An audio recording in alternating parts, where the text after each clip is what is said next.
제목을 제가 이렇게 했습니다. 후쿠시마 괴담, 이재명에게 일본 총리 TV에서 매일 봤다. 이런 이야기를 했는데 이게 무슨 이야기냐 하면은 마치 말 속에 뼈가 있다는 것을 제가 느껴서 이렇게 소개를 드리려고 합니다. 일단 오늘 그 G7 정상회담에 참석을 하고 나서 이재명이 귀국을 했죠. 귀국을 했는데 현장에서 캐나다 현장에서 여러 가지 자충우돌하는 그런 모습들을 보였습니다. 그리고 특히 이 트럼프에게 완전히 일종의 무시를 당했죠. 트럼프가 갑자기 중동 사태와 관련해서 일정을 중간에 이제 취소하고 나머지 일정을 취소하고 미국으로 돌아갔는데 그 바람에 이재명이 그 회담을 못했습니다. 회담을 못한 것은 사실상 그렇더라도 그 트럼프가 어느 정도 성의만 있었으면은 잠깐 만나서 스탠딩이라도 하는 그런 모습을 보여줬겠죠. 스탠딩 회담. 그냥 잠깐 만나가지고 그 출국하기 전에 좀 일정 조율이야. 그 안에 캐나다 그 같은 도시 안에 다 있으니까 제가 이 해외 순방 취재를 가봐도 적석에서 그러니까 다자기구 그 회담에 참석한 각국 정상들이 적석에서 바로 모임을 갖는 경우도 상당히 있습니다. 그렇다면은 이 트럼프도 정말 이재명을 존중을 하고 성의를 보일 생각이 있었으면은 출국하기 전에 얼마든지 잠깐 만날 수 있죠. 그런데 그런 것도 없이 그냥 아예 안중에도 없었다는 이야기가 됩니다. 안중에도 없이 약속이 돼 있는데 회담하기로 약속을 해놓고도 그냥 가버렸다. 그 어떤 양해도 없이 가버려서 처음에 이 대통령실에서 황당해했죠. 당황해했죠. 그래서 어떤 그 트럼프가 갑자기 미국으로 가버렸다는 것을 회담을 예정해놓고 가버렸다는 것을 속보 보고 알았다. 이렇게 이야기를 했었습니다. 대통령실에 분명히 속보를 보고 알았다. 그러니까 백악관 대변인이 발표한 내용을 언론 기사를 통해서 알았다. 그러니까는 어떤 통보조차 안 한 거죠. 그런데 나중에 이제 위성락이 안보실장이 이 부랴부랴 그 시점에 양해가 있었다 이렇게 이야기를 합니다. 양해를 구했다 이렇게 이야기를 합니다. 그는 그 다음에 이제 언론을 보고 이 확인을 하는 과정에서 그래 우리 그냥 가게 돼서 양해해줘 이렇게 했다는 거죠. 어떤 사과나 이런 것도 아닙니다. 정상회담을 잡아놓고 먼저 가게 됐으면은 자기 사정으로 먼저 가게 됐으면은 사과를 해야죠. 그런데 양해해줘 그러고 이제 가버렸다는 겁니다. 자 거기서부터 시작을 해서 여러 가지 엉망진창인 내용을 어제 제가 그 해외 순방 취재 청와대 출입을 하면서 해외 순방 취재의 경험과 어울려 말씀을 드리는데 자 오늘은 일본 이시바와 한 30분 만났습니다. 이것도 뭐 이루어지는지 안 이루어지는지 이야기가 많았는데 어쨌든 이시바와 30분을 만났는데 자 이재명 하면은 상당히 이 반일이죠. 반일.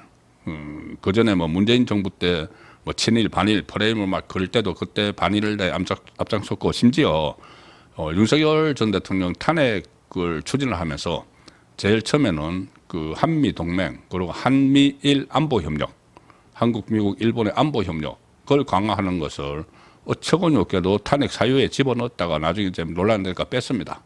왜 중국, 러시아하고 친하지 않고 미국, 일본하고 친한가?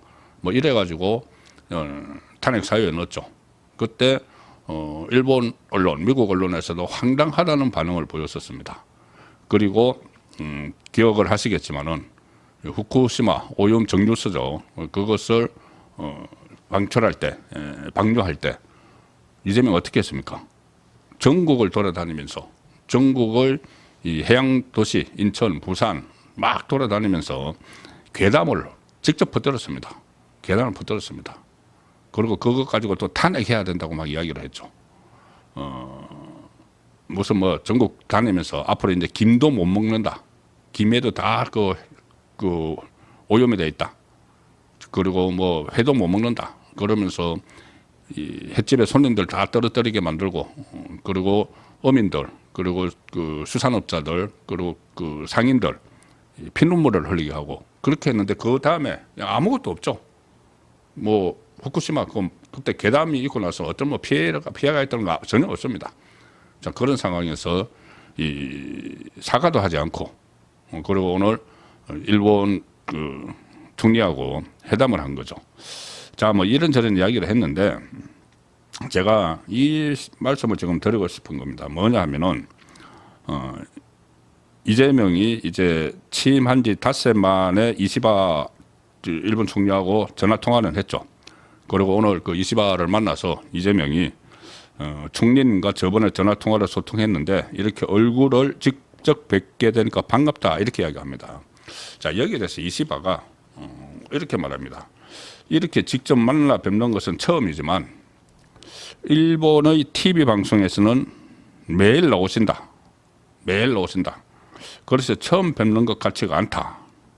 이렇게 이야기했습니다. 일본의 TV 방송에 매일 나온다. 이재명은. 자, 그 일단 이것이 이제 이 어떤 뭐 친숙하다는 이런 그 멘트겠지만은 이것을 또 저는 좀 다르게 해석을 합니다. 이재명이 왜 일본 TV에 그동안 계속 매일 나왔을까? 매일 나왔을까? 이 새로 뭐 집권을 하고 나서 뭐 그때도 조금 나왔겠죠. 그런데 매일매일 나왔다. 과거에 후쿠시마 그 괴담을 퍼뜨리고 다닐 때 그때를 연상을 좀 시키지 않습니까? 야당 대표가 후쿠시마 그 정조수에 대해서 다른 나라에서는 아무런 그런 우려가 없는데 태평양 연안 국가들도 그 혼자서 그냥 그 좌파들하고 손잡고 그 괴담을 퍼뜨린 그게 일본 TV에 계속 나왔죠. 그리고 그 다음에 야당 대표라는 사람이 맨날 재판 불려가고 그리고 체포영장 2번이나 청구되고 그리고 완전히 구속 일보 직전에 유창훈이 기각해주고 이런 내용들을 일본 언론은 그런 내용들을 굉장히 흥미 위주로 자극적으로 막 기사를 만듭니다. 어떤 그 대선 후보가 5개의 재판을 받는 그리고 또 바로 한국에서 이웃 나라 한국에서 그런 것을 그냥 토픽감 해외 토픽감으로 해서 계속 다루죠. 일본 언론에서 이재명은 정말 식상할 정도로 많이 다뤘습니다. 그리고 거기다가 그때 탄핵 사유에 한미일 안보 협력 이런 것도 막 넣고 하기 때문에 화제의 그 대상이 됐던 인물이 바로 이재명이었죠. 그래서 제가 이시바가 그런 뜻으로 이렇게 말한 것은 아니겠지만 그냥 이제 그 인사치레로 친숙하다고 이렇게 만나 뵙는 것은 처음이지만은 일본의 TV 방송에서는 매일 나오신다. 처음 뵙는 것 같지가 않다. 이 말을 한 것을 두고 저는 나름대로 일본에서 이재명의 인식은 도대체 어떨까? 매일매일 TV에 나오는데 일본 국민이나 일본 정치권에서 아마 지금 일본에서는 이재명의 말 하나하나를 다 그 체크하고 지켜보고 있을 겁니다. 그전에 워낙 이 반일 노선을 걸었기 때문에 그때 무역 갈등, 문재인 때 무역 갈등이 일어났을 때 그때 엄청나게 양국이 다 손해였죠. 일본도 손해고 우리나라도 손해고 큰 손해를 봤습니다. 서로 무역 갈등이 일으키면서 그때 문재인이 조국이 나서서 죽창가 어쩌고 하면서 친일, 반일 프레임을 막 실체를 했죠. 자, 그래서 자칫하면은 이재명의 이런 반일 노선 때문에 또다시 일본과 큰 갈등이 일어날 수도 있는 그런 문제들도 지금 걱정이 되는 여러 가지 이재명 이 정권의 앞날이 걱정되는데 그 문제도 상당히 걱정되죠. 트럼프와 만나지도 못했고 이시바와는 만나기를 만났지만은 이게 또 본인이 뭐 과거사 문제, 위안부 문제 이런 것도 막 비판을 했는데 오늘 거기서는 이 과거사 문제는 또 살짝 말만 나왔지 적극적으로 하지 않았다고 하는데 나중에 이재명의 반일 본색 이것이 또 드러나면은 새로운 갈등의 요소가 될 수도 있다는 느낌을 저는 받았습니다. 그리고 오늘 또 오기 전에 브라질 룰라 대통령과 또 개별 정상회담을 했는데 여기서 이렇게 이야기합니다. 룰라는 중남미의 그 중남미 좌파의 대부라고 불리죠. 그래서 룰라가 사실 이렇게 브라질을 처음에 지금 3번째 대통령이 됐는데 처음에 이끌면서 상당한 능력을 발휘를 했습니다. 이 국가 부채 그러니까를 2003년부터 2010년까지 이 대통령을 했었는데 2번 했죠. 그때 브라질 국가 부채도 해결을 하고 이 세계 7위의 경제 대국으로 올라가게 하는 이런 업적을 남겼는데 그리고 퇴임 때도 80%가 넘는 지지율을 받고 퇴임을 했죠. 그런데 퇴임하고 나서 뇌물수수 혐의로 구속이 됐었습니다. 구속이 됐는데 유죄 판결을 받았죠. 징역 9년 8개월이나 받았는데 뇌물 그리고 부패 혐의로.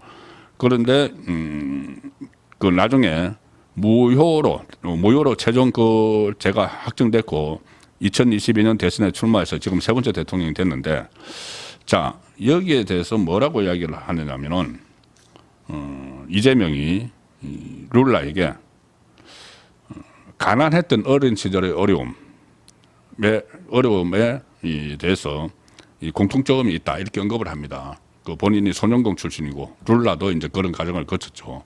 뭐 그까지야 그렇게 한다고 쳐도 그 다음에 뭐라고 하냐면은 룰라하고 공통점을 언급을 하면서 이 우리 두 사람 다 정치적인 핍박을 이겨내고 결국 승리했다. 정치적인 핍박을 이겨냈다. 자, G7 정상회의 가가지고 본인이 그리고 다른 또 그 정상들과 이야기할 때 우리 비상계엄 사태 그리고 탄핵 이 이야기를 먼저 합니다. 먼저 해서 그걸 우리가 다 이겨냈다. 그리고 심지어 룰라를 만나서 정치적인 핍박을 이겨내고 결국 승리했다. 이 두 사람의 공통점이다. 이렇게 이야기를 합니다. 이 룰라는 뭐 부패 혐의로 구속되고 그래서 어떤 상황인지는 뭐 제가 정확히 알지 못하지만은 정치적인 핍박이었는지 아니면은 정말 본인의 범죄였는지 그 제가 뭐 평가할 수 있는 위치가 아니죠. 그런데 이재명은 정치적인 핍박이 아니죠. 왜 이걸 정치적인 핍박이라고 외국에 가서 G7 정상회담에 가서 외신 기자들도 다 보는데 자기가 정치적인 핍박을 받았는데 결국 다 이겨내고 지금 대통령이 됐다. 이게 이렇게 이야기하는 게 이게 맞는 이야기입니까? 본인이 받는 혐의들 지금 5개의 재판 그리고 수사하다가 멈춘 것들도 있습니다. 뭐 정자동 뭐 사건, 뭐 후원금 쪼개기 의혹 사건 이런 거 다 있고 지금 5개 받는 재판은 전부 다 정치적인 사건이라고 하기보다 일종의 잡범 수준입니다. 그런데 무슨 핍박을 받았다고 외국에 가서 외국 뭐 브라질 대통령에게 그렇게 이야기를 하는 거죠. 이게 이 대북 송금 사건, 이 북한 조선노동당의 자기 정치적 입지를 위해서 북한에 가려고 돈 대신 내주려고 한 그런 사건들, 아니면 백현동, 대장동 위례 이거 전부 다 인허가 장사죠. 인허가 장사. 성남 시작하면서 인허가권을 이용해서 막 해서 대장동 업자들 배불려주고 뭐 위례 신도시, 백현동 거기 뭐 정바울시 이렇게 전부 다 대박 터지게 해주고 그것을 반대 급부받은 혐의로 지금 재판받고 있는 거죠. 잡범입니다. 그리고 심지어 법인카드 펑펑 써가지고 그 지금 재판에 올라가 있는 이런 것들을 하면서 본인이 정치적인 핍박을 이겨내고 결국 승리했다. 그 관련자들이 법원에서 전부 다 유죄를 다 받았고 백현동 김인섭 씨 같은 경우는 브로커 역할에서 인허가 장사하는데 브로커 역할에서 징역 5년 받았고 이제 본인의 재판이 지금 집권했다고 중단돼 있지만은 공범들은 전부 다 법원에서 유죄 판결을 받았습니다. 법원까지 전부 다 핍박을 했다는 이야기인가요? 저번에 그 파기환 송심 사건, 선거법 위반 파기환 송심 사건, 그거 대법원에서 유죄로 확정을 했죠. 그것도 지금 정치적인 핍박이라고 외국에 가서 대법원이 확정 판결한 걸 정치적 핍박이라고 이야기를 하는 거죠. 그럼 정치적 핍박이 뭐면 핍박을 가한 사람이 있어야 되는데 이재명의 대장동 사건이나 백현동 사건 이런 것들은 윤석열 정부 때 시작된 수사가 아닙니다. 문재인 정부 때 수사가 시작이 됐죠. 그러면 같은 좌파 정권에서 좌파인 나를 정치적으로 핍박을 했다. 그 이야기를 이 룰라 중남미 좌파의 대부라고 불리는 룰라 앞에서 했다는 의미가 되는 것이죠. 이런 그 말도 안 되는 이런 것을 지금 G7 가가지고 마치 자화자찬하면서 자기가 여러 가지 룰라하고 빗대가지고 그전에는 김대중 전 대통령하고도 막 국내에서 막 빗대서 막 이야기한 적이 있죠. 자, 이렇게 외국 가가지고도 자기 죄를 왜곡을 하고 미화를 하고 마치 어떤 민주화 투쟁이라도 하다가 핍박을 받은 것처럼 이렇게 지금 이야기를 지금 처음에 외국 나가서 지금 하고 들어온 겁니다. 국민의힘이 오늘 여기에 대해서 평가를 했는데 일단 뭐 낙제점이다. 관세 압박 속에서 한미 정상회담이 불발된 데다가 한일 정상회담도 영향가가 없었다 이렇게 평가를 했는데 외교 참사 이야기까지 나옵니다. 저는 가장 아쉬운 것이 트럼프와 잠깐이라도 만났어야 됩니다. 왜 그러냐 하면은 자 우리에게 가장 민감하게 다가오는 문제가 두 가지가 있죠. 트럼프가 들어서면서 하나는 주한미군 감축 문제입니다. 이거 굉장히 민감한 사안이죠. 지금 북한의 김정은이 뭐 우리나라를 적대적 국가 이렇게 규정을 한 상황에서 주한미군 감축 문제 이거 뭐라도 이야기를 했어야 되고 그리고 또 하나는 지금 7월 8일인가요? 그때 유예 기간이 만료되는 그 상호 관세 문제, 그 관세 폭탄 이거 우리 경제에 굉장히 큰 어려움을 미치는 이야기입니다. 그런데 그때 트럼프가 이 한덕수 대통령 권한 대행 시절에 그때 세계의 한 70몇 개국이 트럼프를 직접 만나서 관세 협상을 좀 하려고 줄을 서서 있습니다. 줄 서서 있었습니다. 서로 우리하고 먼저 하자.